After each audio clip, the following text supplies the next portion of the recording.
Conocer el de Gustavo Uranga, quien desde Rusia vive la poesía que escribió como un sueño en México. Esta es su historia. Gustavo Uranga es uno de esos mexicanos que no tiene un boleto de regreso a México, ya que él vive en Rusia desde hace 11 años. El amor a la poesía y el buscar nuevos horizontes lo ha hecho emprendedor en este país. Entonces tenía que adaptarme al contexto y a los negocios. Entonces abro una empresa de logística internacional y tratamos de buscar productores mexicanos de zonas rezagadas para que puedan exportar sus productos a un mercado virgen totalmente, ¿no? Lo mandamos a hacer con un chavo ruso. Yo nada más le di la foto y mira lo que sacó. Para él la Copa del Mundo significó un plus en su carrera, por lo que se preparó para ello.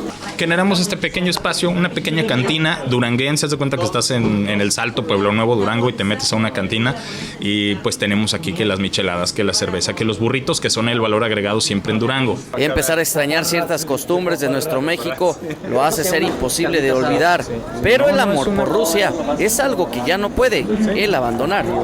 Y México es ese espacio donde puedes escribir la poesía que no puedes vivir. Y aquí vivo la poesía que no puedo escribir. Sí, entonces te digo, hay equilibrio entre las dos partes y se extraña México mucho.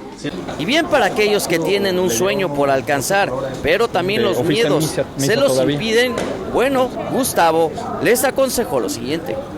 Es muy importante que no escuchen a las demás personas opinar sobre sus proyectos, sobre sus metas personales.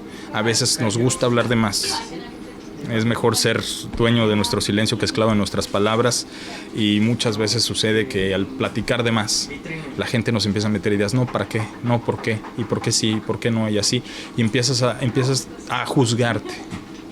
Y este es uno de los cientos de mexicanos que viven en Rusia y que se han dado a conocer gracias a esta Copa del Mundo. Desde Moscú informó Ricardo Jiménez.